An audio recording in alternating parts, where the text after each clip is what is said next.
Welcome, everyone, to the ScreamCast. I am your host, Sean DeRager, and with me, as always, Brad Henderson. Brian Henderson? Fuck you. I said Brad Henderson. All right, I'll take it. All right, we are sober today. Absolutely. Sober. Even though I absolutely hate that episode, by the way. I almost told Sean not to fucking post that shit. Yeah. Yeah, but it made me laugh, and it made some of you laugh, and it pissed some of you off, you know.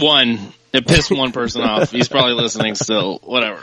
But anyways, no, actually, that was the biggest response that we've had from an episode, I think. It was ridiculous. And everybody liked it. I'm like, guys, no. You're not supposed to like that. You're supposed to say, man, I'm going to stop listening to ScreamCast if they do that again. So.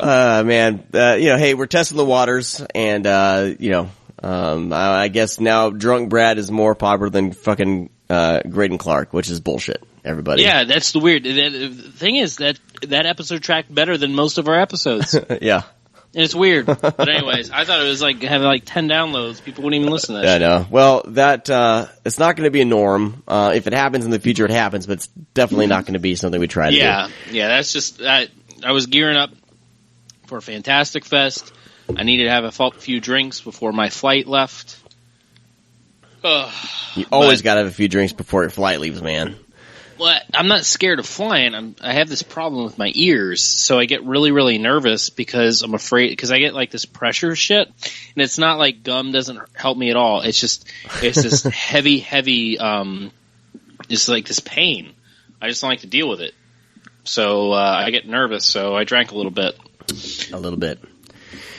Well, we are doing something monumental this episode. We're on episode 31. We're in our 30s. I don't know if you could call it monumental. Is it 31 or is it 32? Oh, I can't remember. I was drunk last episode.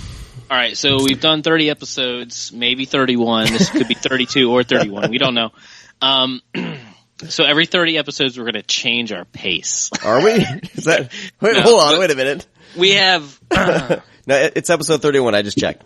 All right, cool. We have an announcement. We hope it doesn't upset our listeners. I think it should make our listeners more happy.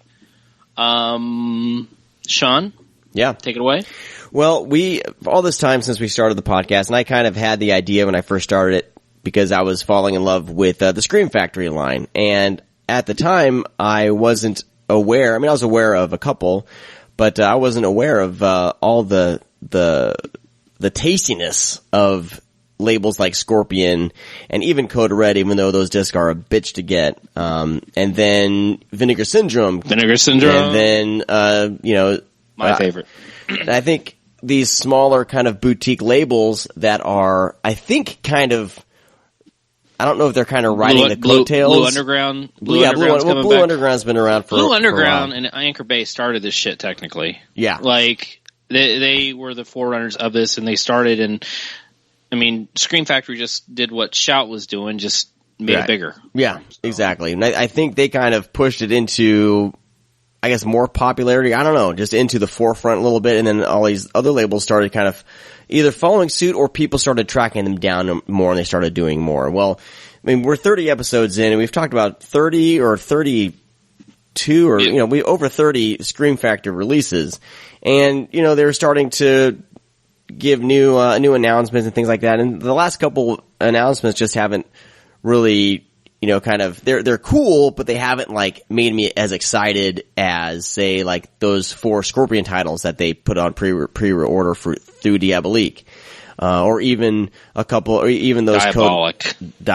Even those, even those, the Code Red bundle, that came out, and then all the Kino thing, Kino and Scorpion, and so there's just so much more stuff to talk about. I think we need to open up the gate.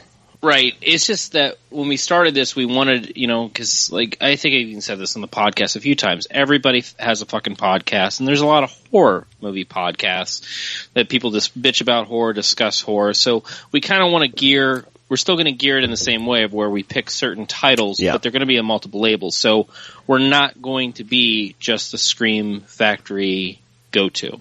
Right. There's way too much cool shit out there to ignore, because I mean, we announced it on the Blu-ray announcements, but there's some of these titles that need to get more love, like Vinegar Syndrome's Raw Force, rather than fucking, Once Bitten by fucking Scream Factory's getting released. There's no point of like having a fucking, like, I mean, Once Bitten's fine. You will like that movie, no big deal. But we still love Scream Factory, but we not going to consider ourselves our unofficial Scream Factory podcast, because we also want to kind of speak freely of what it is, and this doesn't jump to a more legal side, but in the beginning, we'll just be truthful, Scream Factory gave us their blessing to do this, because we mentioned it to them, they were flattered, they just wanted to be kind of updated, blah, blah, blah. Well, I'm not going to get into too many details, but it is not working out the way that, I guess, not that we had hoped, but we just kind of want to stop. Like, I just don't want to talk shit. Yeah, but no, I think I'm going to refrain from talking shit, because I really do like Scream Factory. I love what they're doing. Right. However, just a couple things have happened, and we just don't want to limit ourselves. Yeah. And between like the whole fucking Halloween bullshit, the Nightbreed bullshit, like, I don't know, Scream Factory's hitting some misses too, Yeah, and this gives us a chance, I think, to kind of be a little more open, I think, about our opinions. And honest.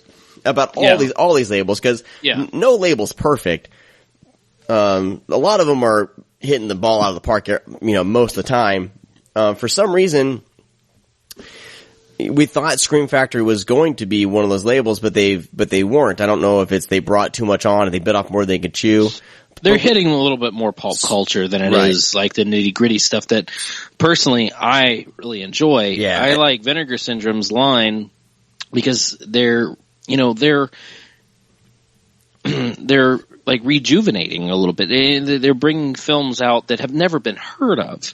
Right. I can go down the fucking street and get Once Bitten at the $5 movie bin at Walmart. Yeah, you can find that on DVD, and we're really not. You're not hankering for a Blu-ray release. I'm fine with stuff making it to Blu-ray. I'm good with that. But we've all seen those movies. You guys haven't seen I imagine a lot of listeners haven't seen Raw Force. And maybe Sugar Cookies by Vinegar Syndrome. Not everybody has seen that. Even cult epics, like, people know of Deathbed, but have they actually seen it? We just think that there's more important films out there that need love rather than the popular shit. Because everybody knows, most horror fans know Scream Factory. There's a lot of little people out there that aren't getting as much love. Because there's these bigger companies that are paying attention to smaller movies rather than bigger companies paying attention to bigger movies. Yeah. Yeah. And another thing is we've had kind of the reputation in this thing of people thinking that we're affiliated with Scream Factory, and in doing that,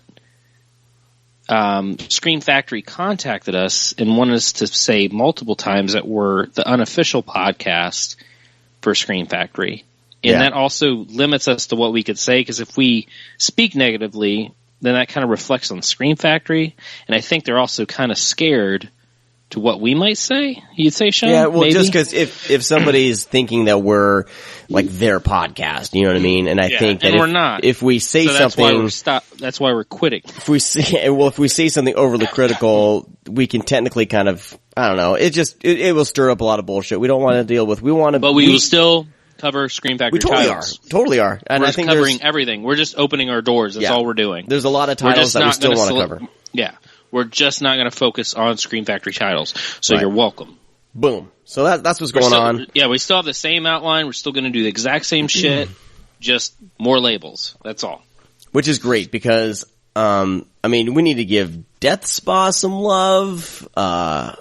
Which we did. We really wanted to do it. Like even we Sean kind of said, unofficially did a Death Spa episode. We wanted to do an extra. We wanted to do an extra episode just for Death Spa. But we wanted it. Like the thing is, when we created the podcast, we wanted to be different. we wanted to have a reason, because I mean, like I said, everybody has a podcast, everybody has a horror movie podcast. What makes us different? We cover Scream Factory movies. Are we selling out? No, because if we're selling out, we'd be covering fucking Once Bitten. But anyways, we will be doing a whole episode in Class of 1984, I promise you. Totally. Which was just announced. Oh, yeah. Yeah. And we basically, the things that interest me were kind of the smaller titles, the more fringe titles that Scream released, like Without Warning, or even Saturn 3, which you didn't like. But I mean, things like that they're at least releasing stuff that you're like, where the hell did that movie come from? Or, God, I haven't thought about that movie in years. Good titles here and there, yeah. Yeah, so, sure. So we want to spread that out to these other labels that are doing the same thing. Today, we are going to be talking Blue Underground's release of Stagefright. Boom, one of my favorites. Which we talked about on our, which was at the final exam episode? Slasher. Yeah, my slasher list. Yep. So I've been wanting to watch this. One of my number ones. Well, I've been wanting to watch this since I heard about it, and so we'll be talking about that in a little bit. I have way too much to say. You do. Podcast can be 3 hours. You do. It's ridiculous. Let's see. Should we jump into the Blu-ray announcements first, and then cover the Halloween set a little bit, or? Let's just do the Halloween set when we do the Blu-ray announcements. Okay. All right. Let's jump into the Blu-ray announcements right now. Do you like what you see? I love what I see. Would you like to touch what you see? Yes, I would. We'll just do the newest releases that have just been announced, and then we'll jump back to what has been, because we didn't. We're gonna post this soon. We're posting this. You'll be hearing this on Friday, people. We're recording on Thursday night. So this is, you mean today? I'm going to be ejaculating this onto the web. Okay. Immediately. Code Red has announced 7 titles. Yeah, 7 now. Lady Stay Dead, which I haven't seen. Revenge of the Cheerleaders, which I love. Brotherhood of Death, which is one of the best blaxploitation movies you will ever see, which I will not get on a blaxploitation kick this episode like I did last one. Which I don't remember doing, but I heard it. Messiah of Evil, which is one of the very first zombie movies I bought that was like a re-release. I don't know the label, but I bought it on a VHS long ago, and I fucking loved it. A lot of people are excited for that one. That's a big cult following, so that's going to be pretty popular.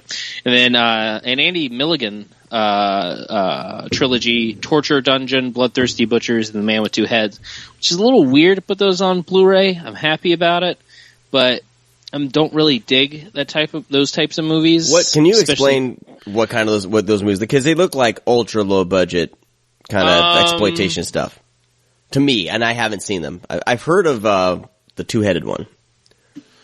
Well, because the two-headed one's like a white guy gets a black head put on his body. Am I right about that? I actually don't remember that. But Andy Milligan could be confusing with another one. He did like the ghastly ones and shit like that. He's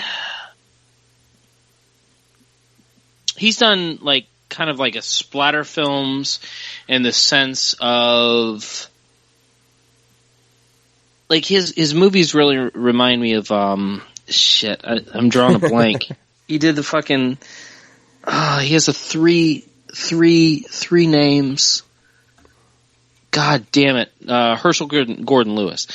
That's the types of films that Andy Milligan reminds me of. And these movies, to be honest, like I don't know. I've seen the ghastly ones, and I've seen, I think, Legacy of Blood. Oh, Surgikill. He did Surgikill too. Actually, take that back. Surgikill is actually really, really fun.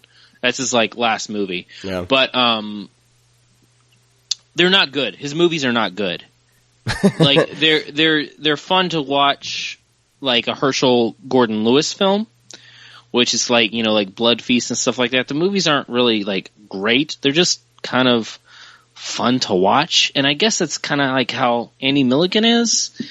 It's just that I've seen clips of Bloodthirsty Butchers. It's not good.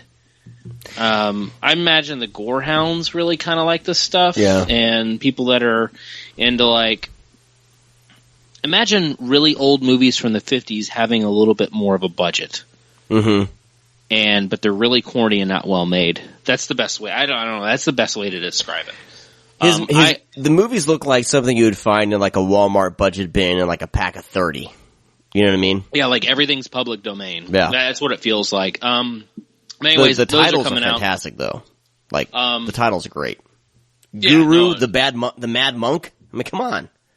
Surgikill, I think, is the best one, Sean. Let's see. Actually, Shockwaves, I believe, got moved to November 25th by Blue Underground, which, word is that they're putting more, special features on there. Good. Which, Blue Underground started out, they were doing some really good work, and then it's like they had that sale. Do you remember that? Like 3 or 4 years ago during Christmas, they had this like huge sale, like everything was $10, and everybody fucking found out about it, and everybody placed the order, and people didn't get their movies. Like they were going to fulfill the orders, but it wasn't until like 6 months later because they got so many pre-orders. And then we didn't hear of Blue Underground for a while. Well, now they're back, and they're kicking ass, and they're doing some really good titles. Yeah.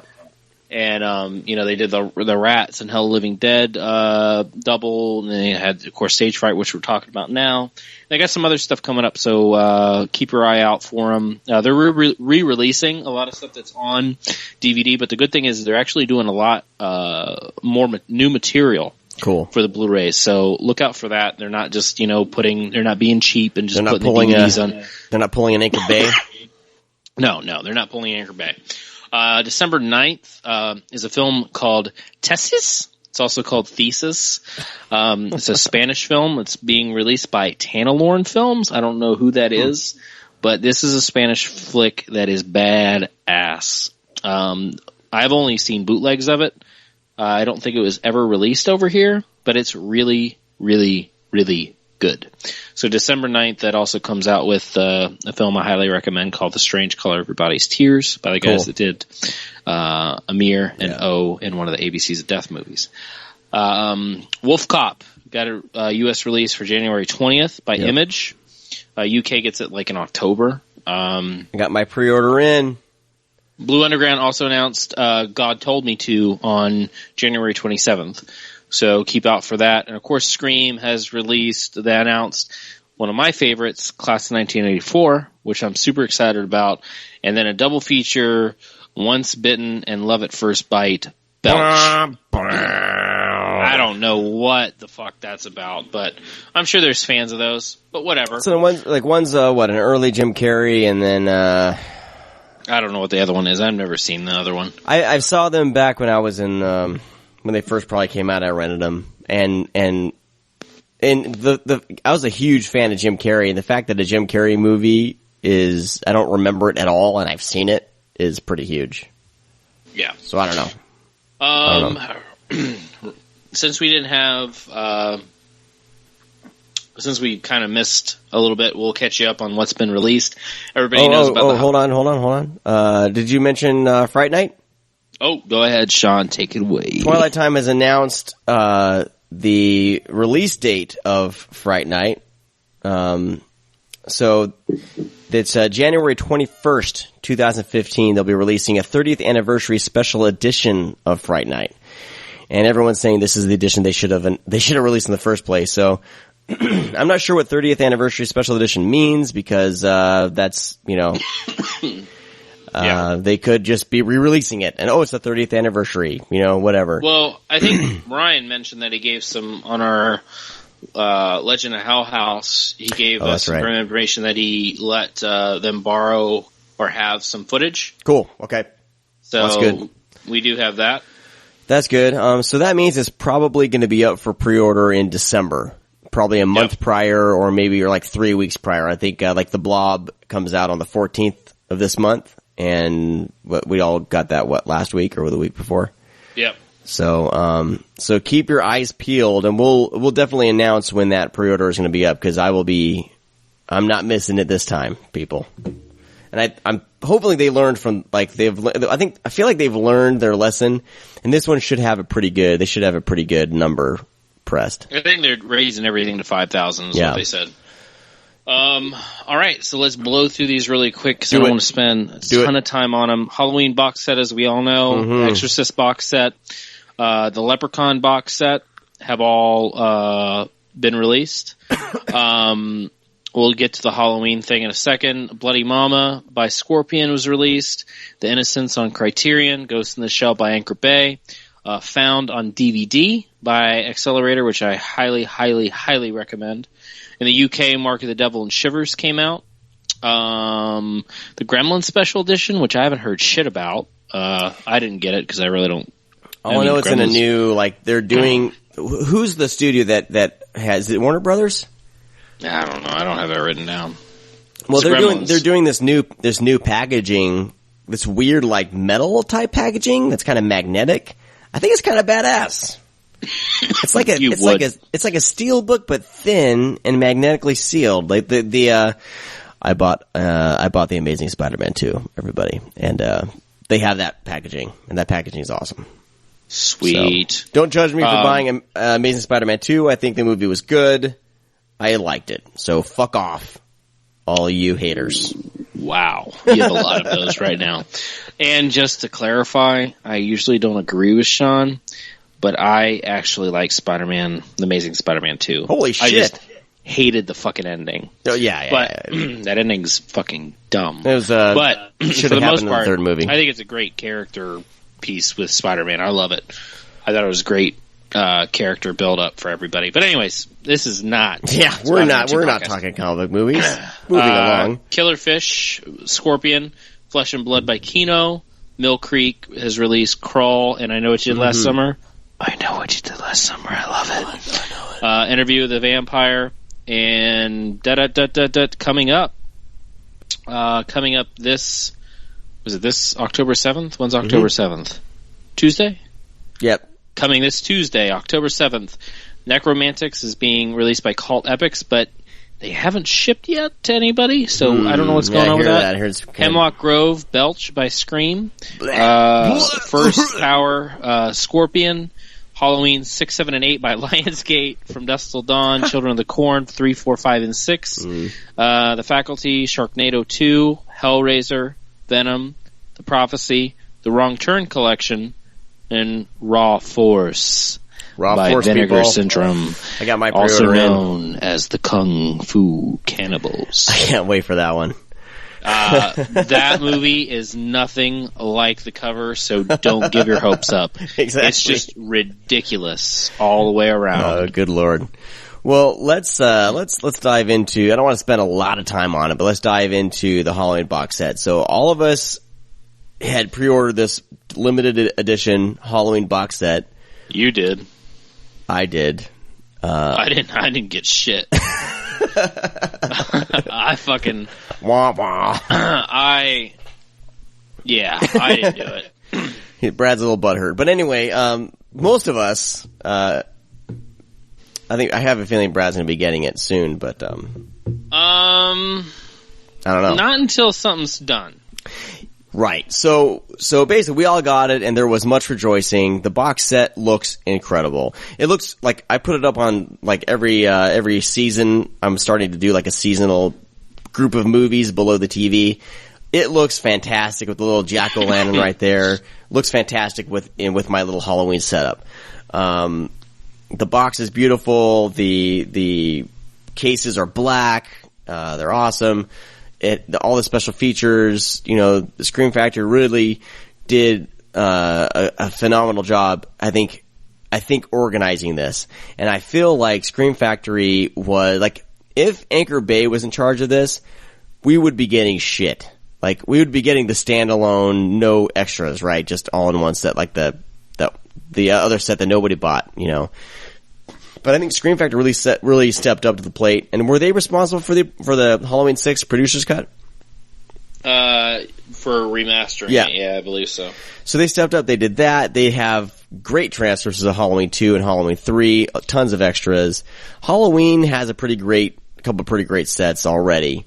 But then I feel like Anchor Bay kind of just vomited all the other Halloween movies, whatever they had laying around, onto the Blu-rays. And what happened for Halloween 4 is they removed one of the special features, so they had to basically repress the disc. And I think it was rumored that the original Halloween 4 disc had a slight blink and you'll miss it audio issue. I just checked mine. I didn't even notice it. But on the standalone Halloween 4. Well, the repressing, since they took out that special feature, caused like 10 minutes of an audio sync issue. That's pretty noticeable. I mean, that's a lot. The lips move and then sound happens. Like a good, you can't ignore it. And I don't know, some people were saying like it's no big deal, whatever. I don't know. But to me, someone who, I originally went to college for audio production and things like that. Like, I noticed this stuff just because I'm interested in it. And there is Sean's plug. There is no way in hell that I was gonna let, like, you can hear me just thinking about it right now. My brain is breaking. So to have this kind of like audio sync issue kind of go through. But it's not with all of them though. That's the thing. Right. It's only Halloween 4. No. It's not it's not everybody that received it though. That's right. Gosh. So this is the weird part that's happening. Yeah. Someone is just told me something today went wrong. Fine. Yeah, I had one of my friends too. My buddy Eric tweeted me, and he said he was lucky because he checked and nothing nothing was wrong. So yeah, so something's going on. Something's fishy, and no one's being really clear about it. No. So I'm waiting until there's an announcement because yeah. Yeah, well, the same week, Eraserhead had come out, right? Criterion. Somebody noticed like a 10-second glitch in the Eraserhead Blu-ray, and that day Criterion came out with a replacement program. And I got an email back right away as soon as I emailed them saying what to do, send the disc back, they'll send you a replacement when they're available. And but Scream Factory, I feel like they're being cause this is Anchor Bay's disc, so Scream Factory's, the Anchor Bay's making Scream Factory be the voice, of this, and they're saying, hey, we're gonna look into it with Anchor Bay. But it's been over a week and we haven't heard anything. Yeah. And it's Scream, this limited edition set wouldn't be here without Scream Factory, cause they do care to try to at least salvage this and get everything into one cohesive box set. But if you look at the Anchor Bay releases, they didn't do anything with the transfers. All the transfers, I think most of them are a little bit, I don't know, they're equal to the Echo Bridge ones, or they're at least equal to the ones that were released in Canada through, I think, Alliance. But those weren't great transfers either. H2O just looks like a DVD upgrade. It's not that great looking.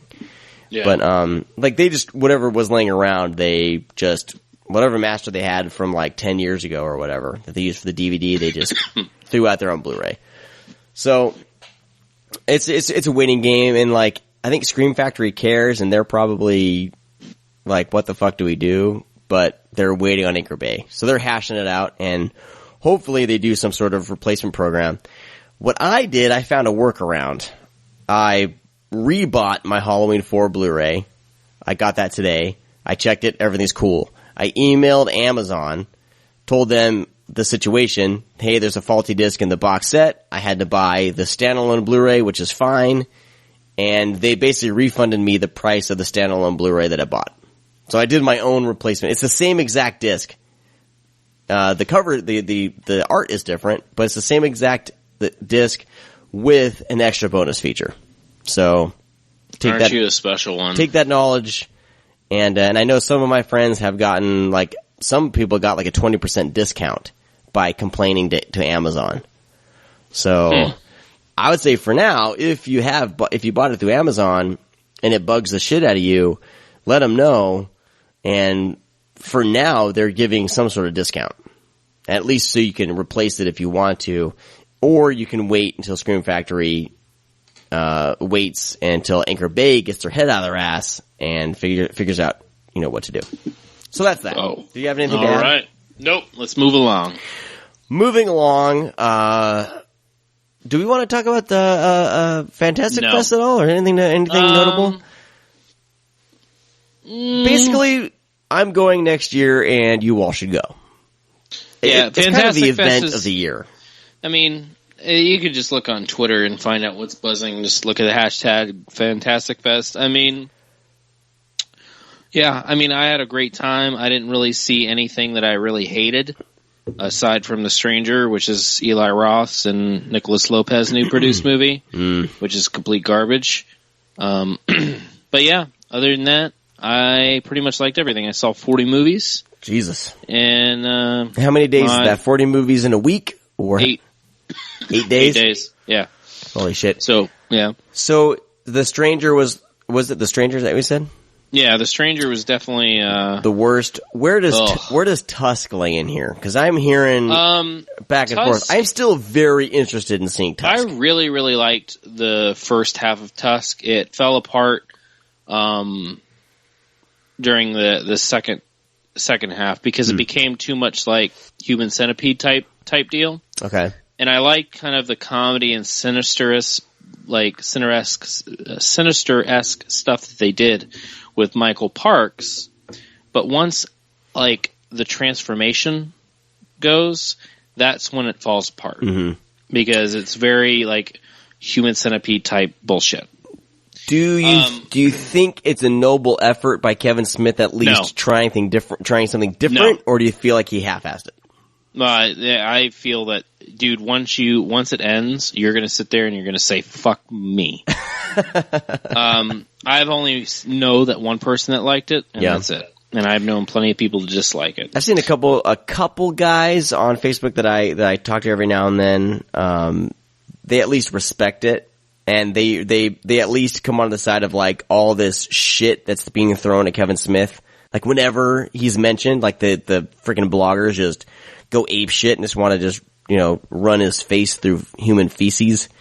Do you think like that kind of criticism is warranted, or do you think? No, I don't think anybody should. I think you should look at a movie by itself. I don't think you should, worry about what else. I mean, you can be leery of what else the director did. I mean, if you don't like, if you don't like what they've done, then I like maybe 3 Kevin Smith movies. Yeah, I don't hate Kevin Smith. Mm-hmm. I have enjoyed most of his films, not all. So I really don't have a lot of shit to say. I actually loved Red State. I did too. That was one of my favorite movies of that year. Yeah. So yeah, I don't have anything. I actually went in thinking I was really going to like it. Yeah. So I don't really have anything bad to say. Okay. And there you go. Cool. I'm still interested. I'm gonna check it out, and I think it's one of those things. I think if you're one of those people that want to at least support original quote unquote horror, like I don't think what Kevin Smith is really doing is horror. It's not original. No. Yeah, okay. it's All been. right. It's okay. yeah. Right. I will go through my top 10. Grumble. Top 10 real quick. My number 1 was The Treatment. It was a Belgian film. Cool. I really hope people get to see this movie because I don't think it's going to make it to America.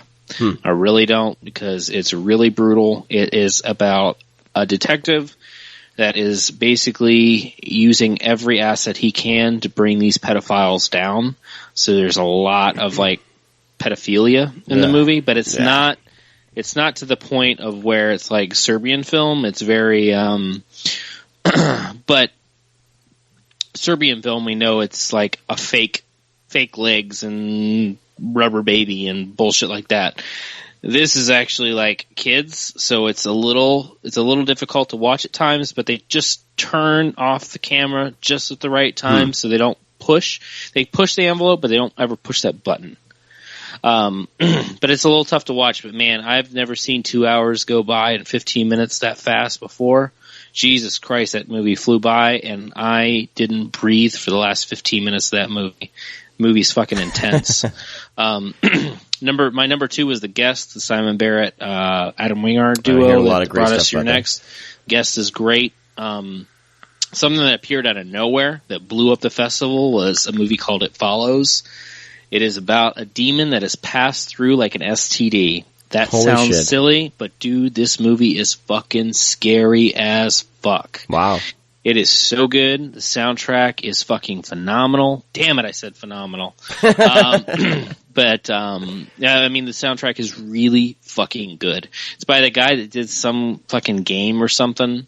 I can't think of the name. Fez is the game. Anyways, the guy that did the soundtrack for that did this, and dude, it is. I can't even tell you how fucking scary this movie is sometimes. Cool. The guy that did Alleluia and Vinion had a new movie called, the guy that did Calvaire and Vinion has a new movie called Alleluia.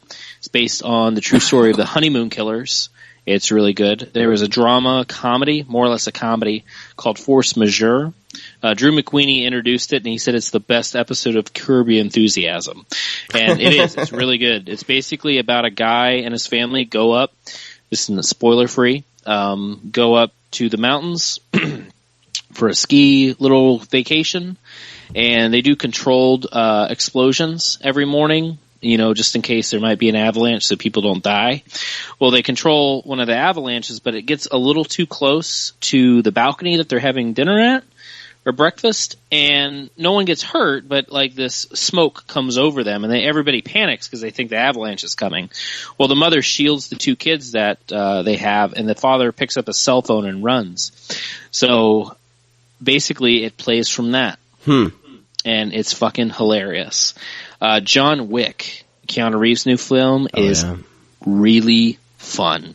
It's got a silly, silly little plot, but man, I haven't had that much fun in an action movie since Dread. Nice. But this movie is going to, I guarantee you it's not going to do well. It's going to get bad reviews from critics, but this is going to be one of these big, big cult movies that people want a sequel for. Cool. The action is so good, so well choreographed, and believable. And John Wick is one of the most ultimate badasses and can kick Liam Neeson's ass any day. Astron 6, the editor, was so funny, hilarious, just everything you want it to be. Runs a little bit long, but still really, really funny. If you enjoy Astron 6 stuff. Jake Gyllenhaal's Nightcrawler. What? That was a little caveat there about Astron 6. Oh. Do they kind of try to play it straight giallo, or a little at times, or is it kind of over the top? Because Manborg is just ridiculous. Yeah, it's not like that. It's more or less on line with Father's Day, where it gets serious at times. Okay. There's comedy, gets serious. But the one thing that they did, and it worked out well, but it kind of the gag keeps going, but it doesn't get old because it's not necessarily a gag. But I'll tell you why. They did the whole movie in ADR. So they re-recorded dialogue the entire time, for those that don't know what ADR is, but they re-recorded everything. So it's like an Italian film where it doesn't match up. Yeah. But it works, and like it's a running joke. They do it the entire movie, but it works. And the gag, it's still a gag, but you don't really notice it because you're used to it with films like that. Yeah. But every once in a while you'll laugh because it's something that's really obvious. The surprise hit of the festival, I thought, other than kind of the lower budget movies, was one that everybody kind of talked shit about because it was programmed as closing night film, was Nightcrawler. Holy fuck, Nightcrawler's good. I only heard one person say bad shit about it. So this is about that mutant that has a tail that was kind of raised religiously. That is the fucking running joke that's not funny, Sean. Sorry. But anyways, it's really, really good. I'm sorry. There's an Australian movie called The Babadook. It's played at a lot of festivals. It's coming out soon. I hear that's good. Pretty creepy. And another surprise hit was Cub, which is about a bunch of Boy Scouts. It's another Belgian film. Belgians hit it this year at the festival, by the way. But a bunch of Boy Scouts go out in the woods and they are hunted by something. And that's all I'm going to tell you. Cool. So yeah, that was my top 10 for Fantastic Fest. Cool, man. Well, I'm going to try to make it out the next year. I haven't got my schedule. Like, I'm still trying to work it out with, family and stuff like that. But I'm definitely coming out next year. I don't know the length of time I'll be there, but I'll be figuring that out. So we should try to do a ScreamCast meetup at some point. No. I'll be busy watching movies. There's no time for that type of shit. But anyways. All right. Well, Brad's hardcore, but we'll try something for those of you who aren't as hardcore as Brad. I'm pretty hardcore. Well, dude, speaking of Italian cinema, let's jump in to Michele Soavi's Stagefright.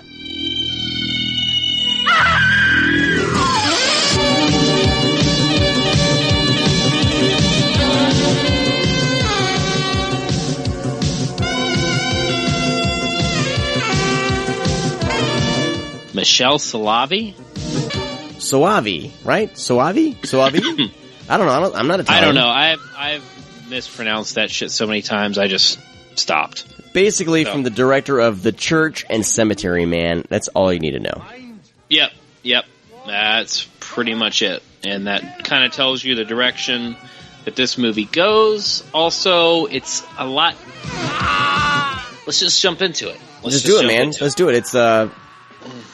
It's a basic slasher setup. A group of young people who are actually actors and dancers are locked in a rehearsal space with a deranged killer. Yep, that's pretty much it. But it's very basic, but it's how the movie presents itself. Mm-hmm. It's the brutality. It's a lot of things factor into this movie.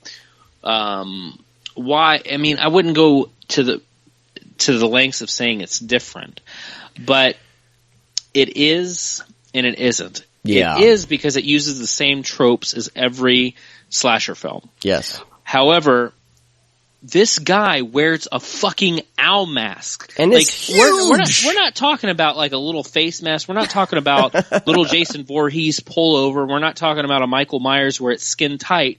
No, we're talking about a full headpiece, as to his shoulders, mascots would wear at a football game or something, or a baseball game, whatever the fuck they put on their heads. Right. Like, this has to be the most uncomfortable thing. Like, you wouldn't be able to move around too much. You would just fall over or it'd fall off.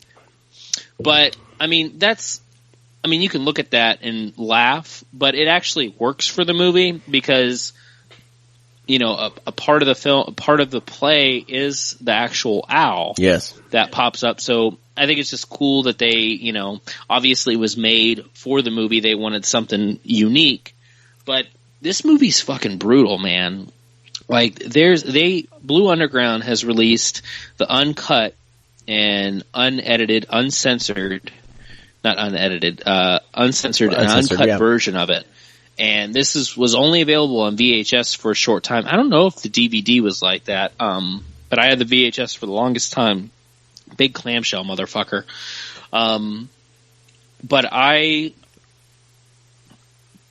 saw this movie as a kid, and it scared me when I was little because it's a little frightening because there's a fucking dismemberment. Mm-hmm. There is a drill through a fucking stomach.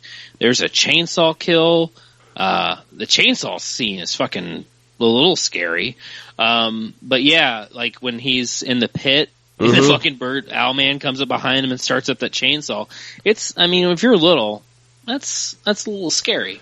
Yeah. But, like I said, it's a basic story. It's just how well it's put together.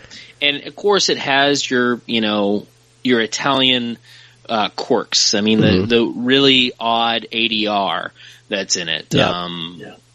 But I mean, the guys that got together to make this movie, which is, you know, produced by, Joe D'Amato, which is one of the, you know, the kings of, Italian cinema. You have, Michele, I always call it Soavier, who directed it, who directed a bunch of films. You'll know him. He always had like bits parts in like Demons. He's James in Raiders of Atlantis. He's in Blast Fighter. He's one of the friends. He's in Opera. He's of course in his own movies. He's in Alien 2, that the weird spin-off that came out. Like City of the Living Dead. He worked he's directed a few things. Did he? Did he didn't work with Argento? Am I getting? Because I get all these guys confused. No, he worked because he worked with all those guys, right? If anybody, yeah, he's one of those. He's in that group. Yeah. If you're trying to picture him in Demons when they're watching the movie, he's the one that talks the most, that finds the mask and reads the Notre Dame stuff. That's Michel Sauvier. Gotcha. But this is it's written by George Eastman, who is a big actor in a lot of Italian cinema. He's directed a couple movies, I think. I don't ever seen, but he's directed a lot. So that was kind of fun. He's credited as somebody else though. I forget the name that he's credited by, but George Eastman wrote it. It doesn't really have. You'll see familiar faces with some of the cast. Yeah. But I don't one thing recognize anybody that was really kind of out there was Simon Boswell did the music for this. And from the opening scene, you have to forgive the opening scene. Just don't turn it off when the opening scene happens, because it's really ridiculous. Because I don't want to give away the secret what they're doing, but it works. But I mean, George Eastman has done a lot of scores for a lot of movies. And George Eastman, George. Oh, or I'm sorry, Simon Boswell. Boswell. It's like he started out with the Italians. He did like the Demons 2 soundtrack. Some of the score, because I mean mostly they got music from other bands to do that. But he did Stagefright, and he did God, what was the other one?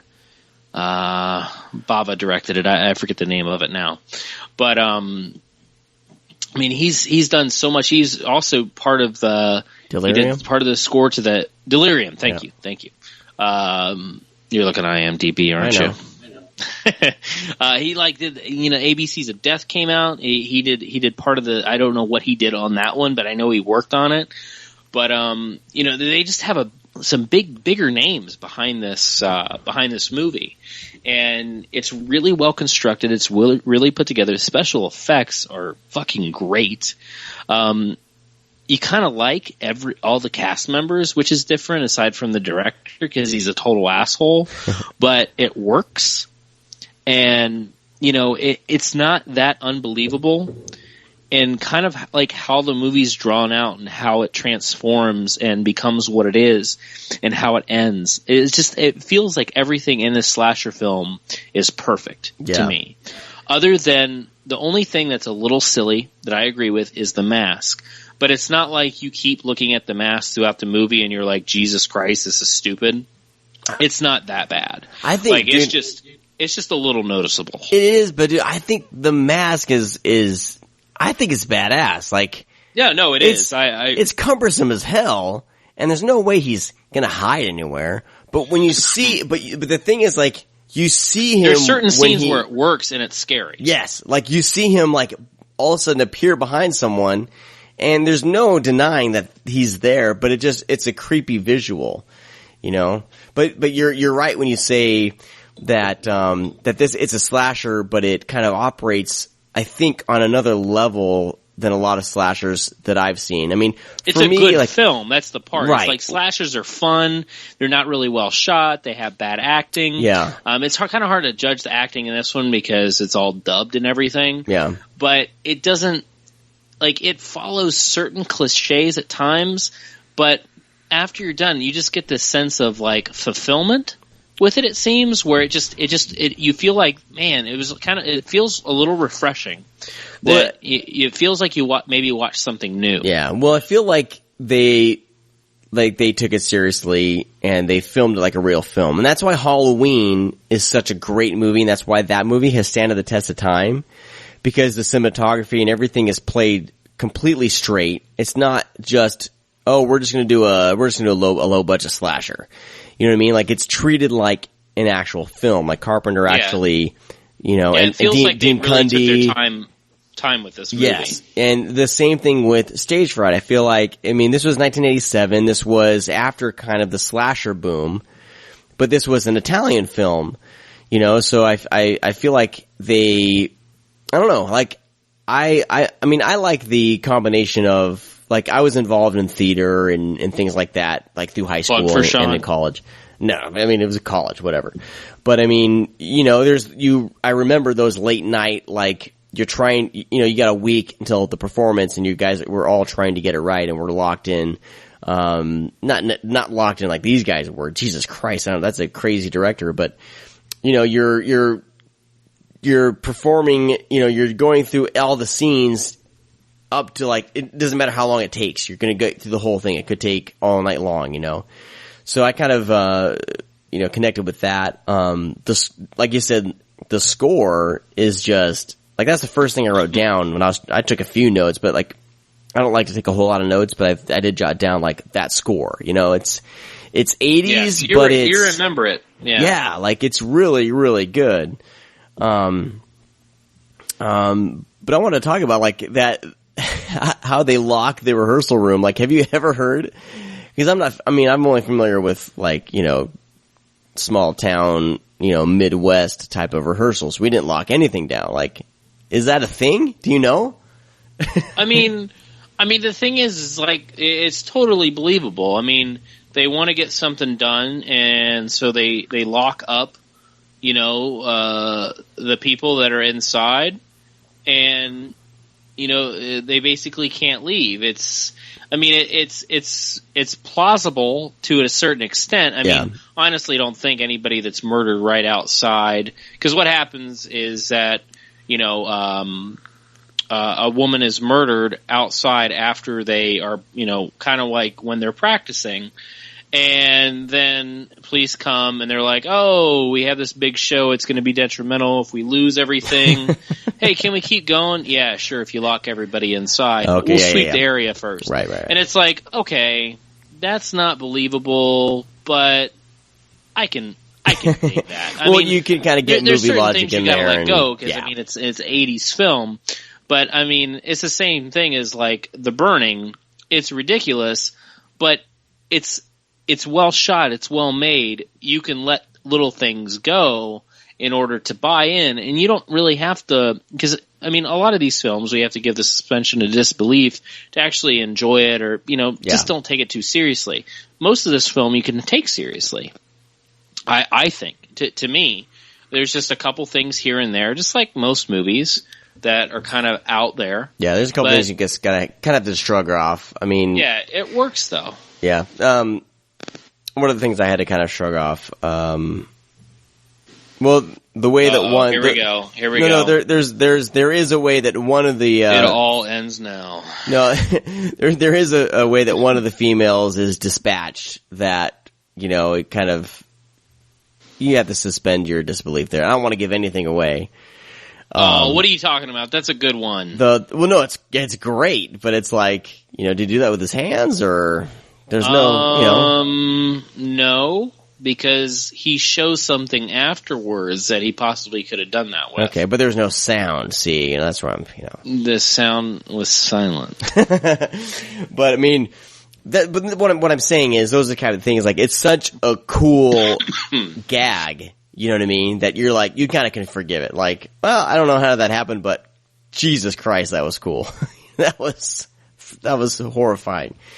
It's one of my favorite parts, Sean, so I hate you. No, I'm saying I liked it. I'm just saying, you know, there's. I know you liked it, Sean. Everybody loves it. The one main scene, and I'm kind of treading, because I think everyone should see this movie. I think if you're a fan of slashers, even if you're not a fan of slashers, because I'm not the biggest fan of slashers.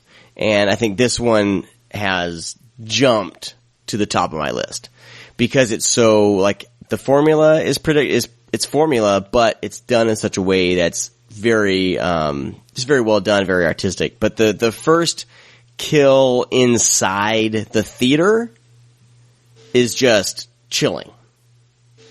You know what I'm talking about?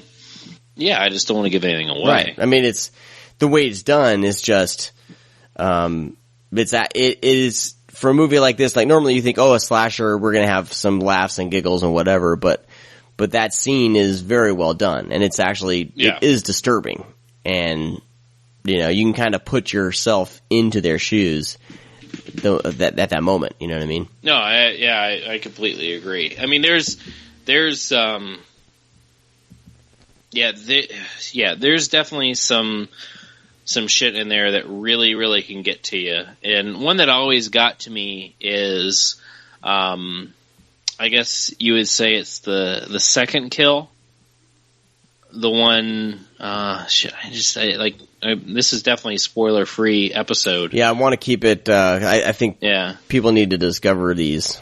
But anyways, it's the second kill. Oh, whenever the killer puts on the owl mask, that kill is fucking scary. Yep. That's all we're gonna say. It's great. The setups, the execution it's just so well done. Like, I don't think, like, because sometimes you kind of want to be, this is just a campy type slasher flick. Like, the Hatchet movies are just camp. 100% camp, not scary at all. Like, I think Stagefright operates on a level above that. Like, it doesn't go down to being campy. There's a couple kills where you're like, wow, that was ridiculous and crazy, but it never goes like, it never winks at the audience, you know what I mean? And I think that's what I respect the most about Stagefright, is it takes it seriously. The music's great. Everyone's like operating, to their fullest extent, to their fullest levels. Like, no one's half-assing it. And I also aside from me, I also appreciate that I don't think this is a spoiler. The killer is a cat lover, but he also loves, fine music as well. So he has some sort of class. Yeah, that's one thing that has this movie, because at Fantastic Fest, I think there were 13 movies that have dog death. This is becoming just a silly little cliche thing now that's getting to the point where it's annoying. Oh, wow, your killer doesn't like animals. Wow, look how sinister he is. Filmmakers, stop. Because it's just this cliche bullshit that you're doing that no one wants to fucking see anymore. Like, we really don't. Yeah. Like, you don't have to be an animal lover. You just have to get rid of the fucking cliches. Like, as soon as we see an animal in horror films now, we're like, oh, that's going to be the first to die. It's like, this is, like, not to sound racist at all, but oh, no. The animals replace the black guy. This is the black guy always dies first, which is a silly little thing that movies have done for a long time. And of course, is a running joke. And it's like, oh, filmmakers and producers are like, oh, they caught on. We got to change it. What do we change it to? Change it to a dog. It's like, that's not a good idea. Yeah. People are more upset about a dog dying than a human. I am. Yeah, I'd rather see people die. I don't want to see dogs die and shit. Oh, man. So let's, man, I don't really want to dive into, like, Stagefright is one of those movies that, I don't know. Like, I think people need to see it. I don't want to spoil anything else about it. Yeah, we'll stop. We'll start talking about special features. Yeah, I mean, I think, sometimes, like, some of these movies, I feel like they're kind of overhyped, and then I watch them, and I'm like, oh, okay, well, it was good, but it wasn't that good. Like, I think kind of just blown away, like, how much I loved it. And now you're hyping it up. I'm hyping it up, but I know, but I really loved it. So I think it's something you should put on your radar if you haven't yet. And maybe I'm one of the last ones who hadn't seen it. If I'm not a true horror fan. No, I know. I think a lot of people haven't seen this movie, because I've mentioned it to plenty of people. Mostly people say, "Oh, the one with the bird mask," and I'm like, "No, it's not. It's a fucking owl. It's an owl. So you haven't seen it." Or now they're going to say, "Oh, the one with Meatloaf and Minnie Driver." Oh God. No, here's another thing. And the cast of Glee? Stagefright, there's like fucking 4 movies called Stagefright. So it's like, originally this movie wasn't called Stagefright. So Stagefright Aquarius. What? Well, that was called like, Aquarius at first? Well, no, that's Am I wrong? the thing. It was, what? Go ahead, go for it, Brad. I'm sorry, go for it. Okay. There needs to be times when I speak and times that you speak. Go. I forget what I was going to say now. No, originally this movie was not called Stagefright. It was called, you said delirium earlier. It's not delirium. It's like deliria or something like that. I'm gonna have to like look up on IMDb. Oh other no, titles. Brad has to go on IMDb. Oh shit, Sean! Why don't you have IMDb pulled up? You usually have it pulled up. I do. I don't know if I'm there. Oh, here we go. Also known as Bloody Bird. That's what it is. I saw the movie as Bloody Bird on VHS back in the day. I don't know if it was a bootleg. I saw it because that was originally like the French title, but when it was on DVD over here, it was Stagefright, and then I had it also on VHS, and it was Stagefright Aquarius. Well, being that there was other like 3 or 4 other films, Stagefright, the producers were like, let's make it different and put Stagefright as one word. Right. So Stagefright is one word with this one. One world? One word. One word, Sean. One world. No. Stop. I'm stopping. But yeah. I mean, it's had multiple titles through the years, but I mean, it's over here now as Stagefright, and it kicks ass. It does. Blue Underground just did a kick-ass release with this. I mean, this isn't like stacked like, we've been talking about Scream Factory releases and they produce like a whole documentary or whatever. This isn't stacked like that, but they do have... They're doing interviews and shit, which is a pretty lot cool. of like interviews. And, they're kind of dry, but I mean, if you want to dig into how the movie came about and everything, they don't mess around. I mean, there's a good... I actually want to say like interviews. Yeah, there's a few interviews on this disc. So yeah. It's I mean, it has some new material. It has some old material from the DVD, as from I understand. I never had the DVD, so I can't speak for that. Basically, However, if it looks like it's an HD, it's a new one. If it looks like it's standard def, it's from the DVD. Yeah, good point. So I can tell. Oh wow, you're super smart, Sean. I know. But let's talk about the transfer, man. Cause, the sound is great. That's all I'm going to say. Like, the soundtrack is definitely the highlight of this film. And also, I mean, like I said, for the 5th time, I've only seen it on VHS. So seeing it on an HD Blu-ray this for the first time, it's pretty badass looking. And I believe this was a brand new transfer that Blue Underground struck for this release. Yeah, more than likely. Which is and I love it when labels do this. And I think that's my one criticism that's been from Scream Factory is some of these releases, they've just used the master that was given to them by the studio. When it would be fantastic if they would have, struck a new master, done something like for say. To be honest with you, this is it feels like Scream Factory, and I've mentioned this before. When DVDs first started blowing up, a lot of companies were like, "Hey, let's just do VHS rips and put them on DVD." Right. It kind of feels like they're doing that with DVD quality shit. They're just putting it on Blu-ray because it's on Blu-ray and people will buy it because they're excited. Yeah, and not all of them. Granted, not the collector's editions. You can tell. I mean, the collector's editions are the ones that they do the news transfers for. Yeah, most of their titles. I'm not. It's not like this is going to be a trash Scream Factory podcast now by any means, but they're a lot. I would say 90% of their films look really good. Yeah, there's just a 10% is that when they look bad, they look pretty bad. That's the problem. Yeah. Yeah. But, I mean, again, that's what they're supplied with. That's fine. But I don't see a lot of other companies doing that. I feel that's the thing.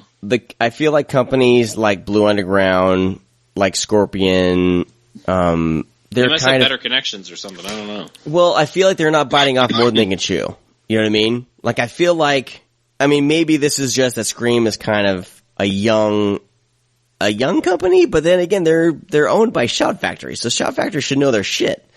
But Blue Underground and Scorpion, I feel like and even Synapse, those dudes are like Nazis when it comes to their transfers and everything.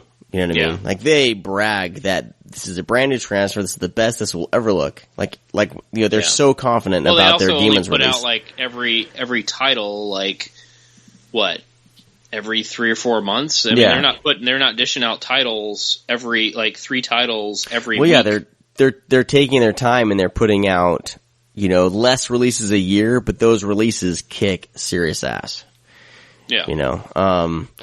So they just wanted to. It's going to be the last time that you buy something. That's the thing. There's there's not going to be anything better than what they're doing. Yeah. So I mean that's good to know, because a lot of people have problems with double dipping, because now Scream Factory is releasing Mad Max and Escape from New York. Correct. Those movies don't look the best, but they know that people are going to double dip. I might not. And a lot of people don't want to double dip. I might not. Yeah, exactly. So, but yeah, I mean, dude, I was blown away with that, how good this looked. Like, it looks good. Like, you think, obviously, because you mentioned it like 20,000 times. Well, sometimes when I say phenomenal a lot, or say a word, you've said this movie has looked great probably good. 20 times. So I'm going to make fun of you on the show so people don't do it in real life. Well, yeah.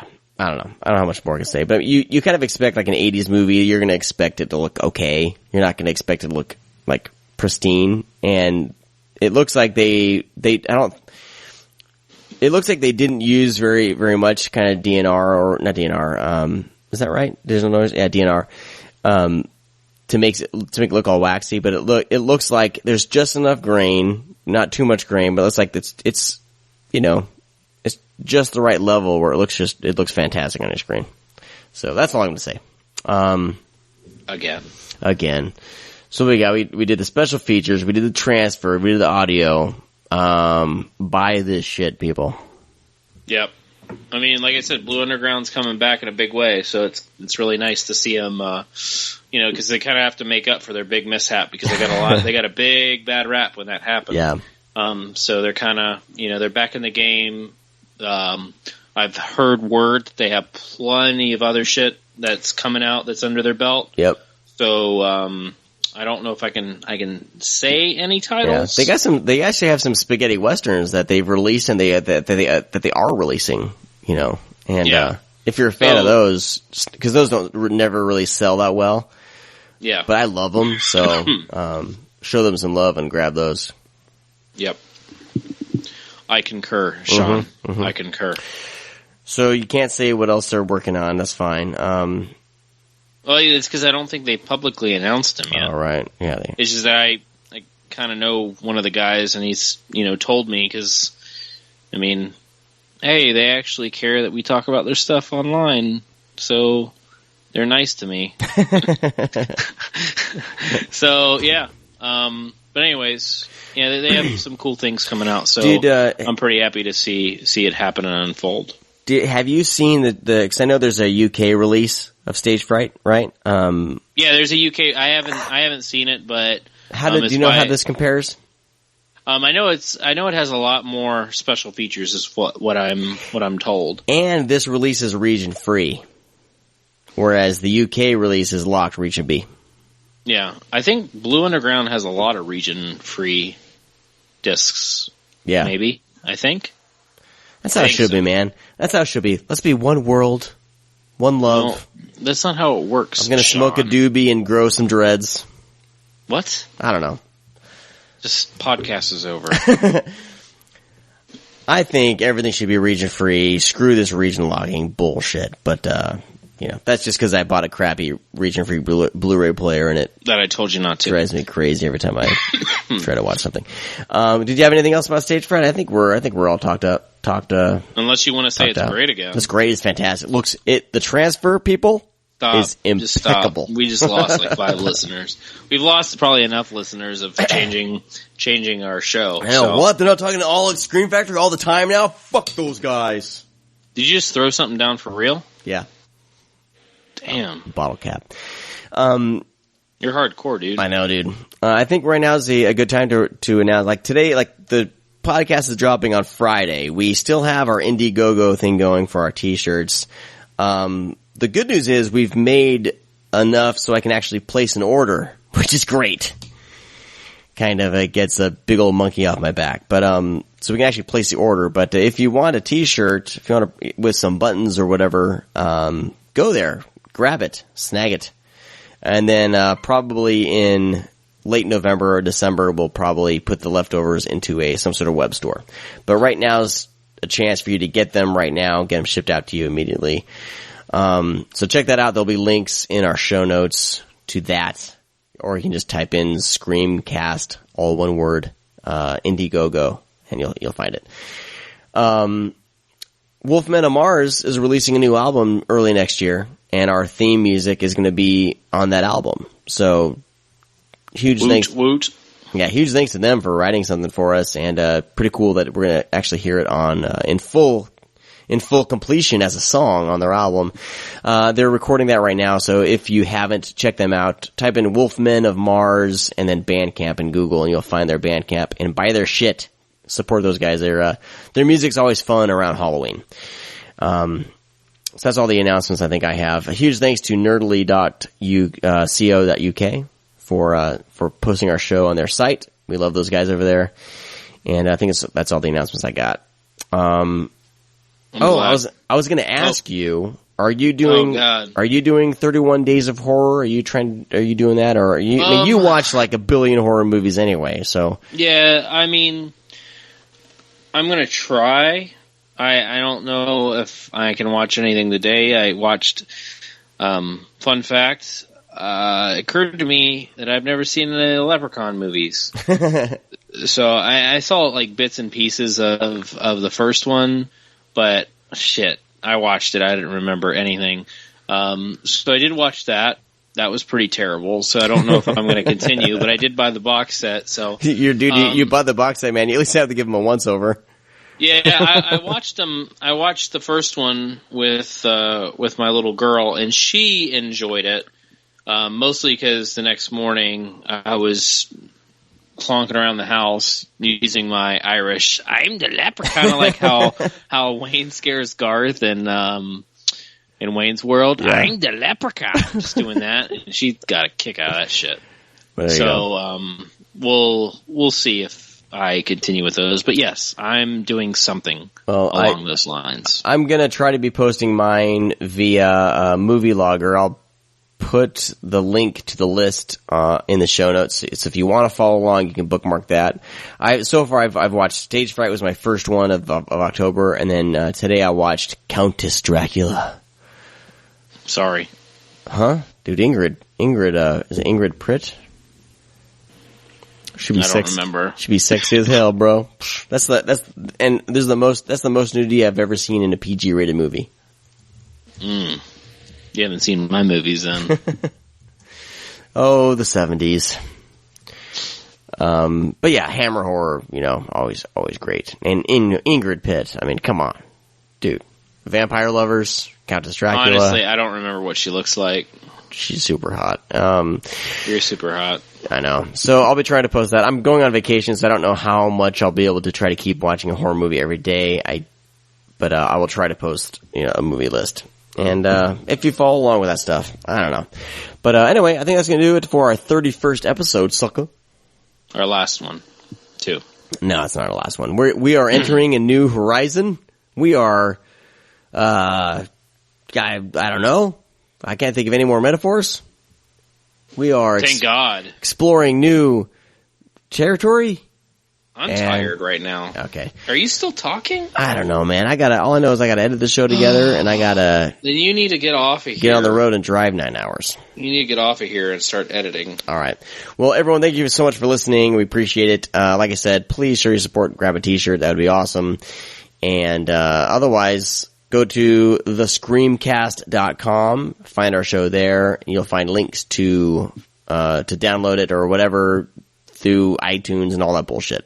And if you search on iTunes, it's all one word, Screamcast. Kind of like how they made Stagefright, all one word. Screamcast, oh, all God. one word. Stop. Ugh. All right, well, before Brad vomits into his mouth... I'm going to throw up. I am going to sign off. All you guys have a great week. I'm going to throw up. We'll talk to you next time. Oh, God. Bye-bye. Bye. Oh, don't tell me you're leaving. The party's just begun.